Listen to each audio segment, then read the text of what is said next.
aussi dur que ça soit, aussi dur que les expériences soient, la vie, se rappeler que la vie est avec nous et pas contre nous. Jusqu'au jour où on va ressentir au plus profond de nous qu'on est prêt à le vivre autrement et qu'on a envie de le vivre autrement, de comprendre qu'est-ce qui se joue derrière tout ça et qu'en réalité, même les choses les plus difficiles, les plus dures qu'on puisse expérimenter et vivre dans ce monde sont là pour nous faire évoluer, pour nous faire grandir, pour nous tirer vers le haut. Il y a des expériences très difficiles, très douloureuses, qui pourraient nous détruire, qui pourraient nous anéantir. Mais lorsqu'on comprend qu'on l'a choisi avant notre incarnation, aussi dur que cela soit, qu'on le comprend et qu'on le ressent,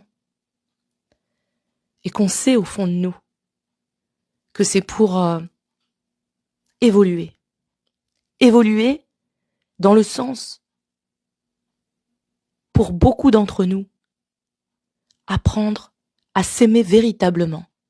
Cet amour de soi, c'est quelque chose de bouleversant. C'est quelque chose que justement Jésus-Christ est venu aussi porter en lui, cette fréquence. Et sa mère et tous les gens qui l'ont accompagné, toutes ces belles âmes qui l'ont accompagné. Il y en a beaucoup aussi qui ne sont pas cités, mais qui étaient à ses côtés. Donc là, je parle de Jésus-Christ, mais il y a d'autres êtres qui ont porté déjà cette énergie en eux et qui l'ont fait rayonner ici. Mais en fait, qu'est-ce que ça veut dire? Ça veut dire, je m'aime d'abord moi-même, inconditionnellement. Et ça m'a, là, je vais sur ma 40e année bientôt, en âge terrestre pour moi, mais pour moi, l'âme est éternelle et en fait, je n'ai pas d'âge en fait. Hein. Nous n'avons pas d'âge, nous sommes éternels. Mais ici, nous sommes venus nous incarner et nous avons pour l'instant des âges. Peu importe. Nous sommes bien plus que tout cela. Et moi, donc, j'ai mis beaucoup de temps à comprendre, mais c'est normal puisque on ne nous l'a jamais appris dans nos familles, pour la plupart, ni dans ce monde mortifère qui part en lambeaux. Et petit à petit, on a ce courage d'aller chercher, d'ailleurs, le message que j'ai eu de Marie, aller chercher, c'était ça aussi. Chercher à comprendre qu'est-ce que ça veut dire l'amour de soi. Alors, dans ce vieux monde mortifère qui part en lambeaux, l'amour de soi, c'était plutôt égoïste. La réussite, le pouvoir, écraser les autres, la domination.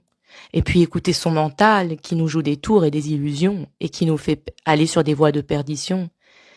Mais aujourd'hui, plus nous sommes sur cette voie d'éveil et de profondeur d'âme et de cœur, de conscience de plus en plus élargie, bien aujourd'hui, je peux me permettre de vous partager que je commence vraiment à goûter qu'est-ce que c'est l'amour inconditionnel pour soi-même.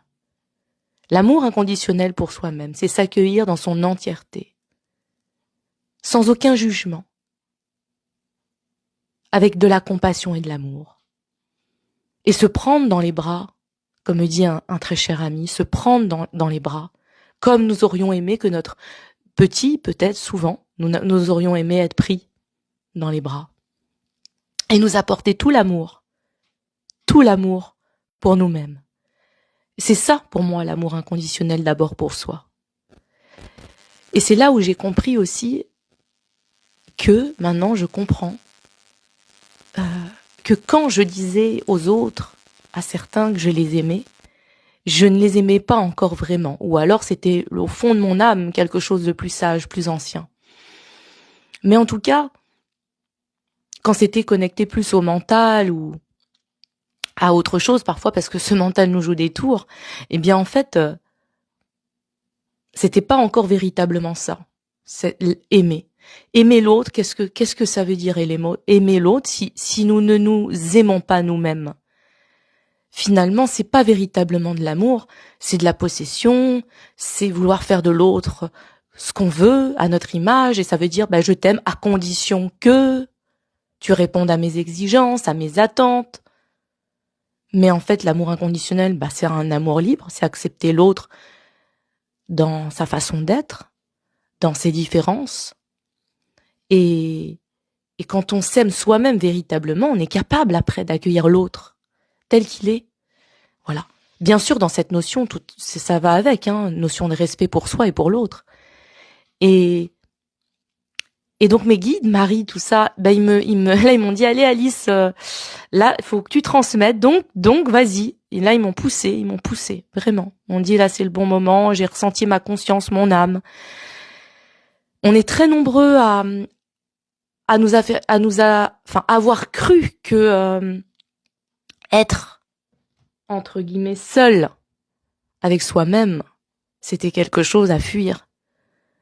Mais au contraire, quelle beauté de s'accueillir pleinement, de s'apporter toute la tendresse, tout l'amour, de laisser couler les pleurs.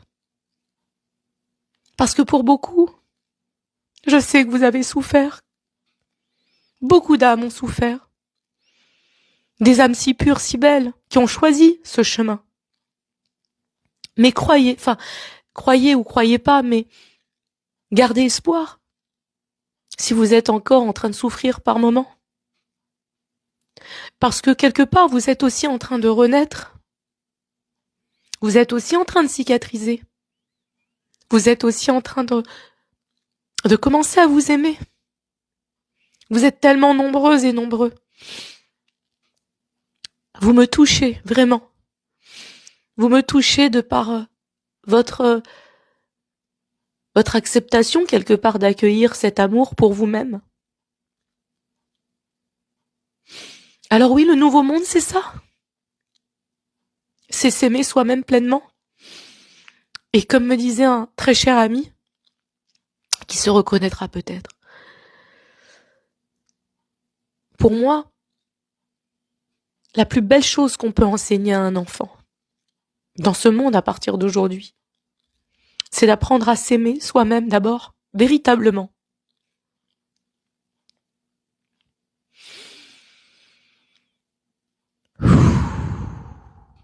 Voilà. Beaucoup, beaucoup d'énergie, d'amour et de lumière vous accompagne. Allez vous accueillir. Moi-même, je m'accueille de plus en plus. Je m'aime de plus en plus. Et je remercie la vie.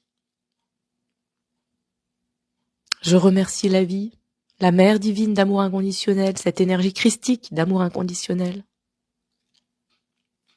Libre de tout. Qui vient immerger mes moindres cellules, quand on est d'accord de l'accueillir, en accord de l'accueillir, pour qu'elle nous transmute tout ce que nous avons traversé jusqu'à aujourd'hui. Nous avons eu tellement de courage pour beaucoup. Et nous sommes très nombreux à franchir dans une sorte de renaissance, voilà. Une renaissance de nous-mêmes, avec plus d'amour pour nous-mêmes, et plus de respect pour nous-mêmes, plus d'unité en nous-mêmes. Ça fait tellement du bien de s'apporter de l'amour à soi-même avant de penser aux autres. C'est ça aussi, c'est comment voulez-vous aimer véritablement quelqu'un si vous ne vous aimez pas vous-même? Alors, c'est chaque jour,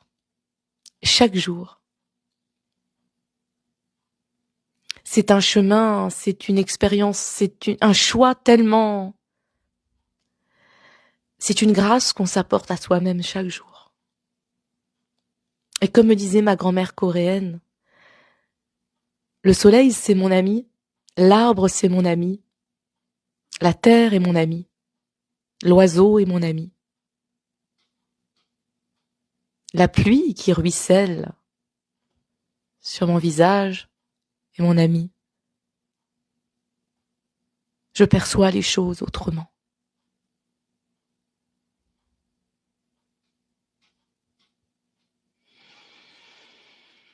Que ces mots infusent dans votre cœur, dans votre âme, dans votre présence, votre divine présence, ici et maintenant.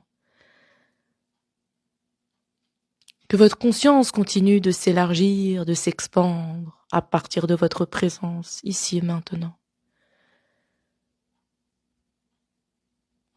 Que Marie vous accompagne chaque jour, à chaque pas que vous pourrez poser, délicatement, avec tout l'amour pour vous-même. Soyez bénis. Soyez bénis.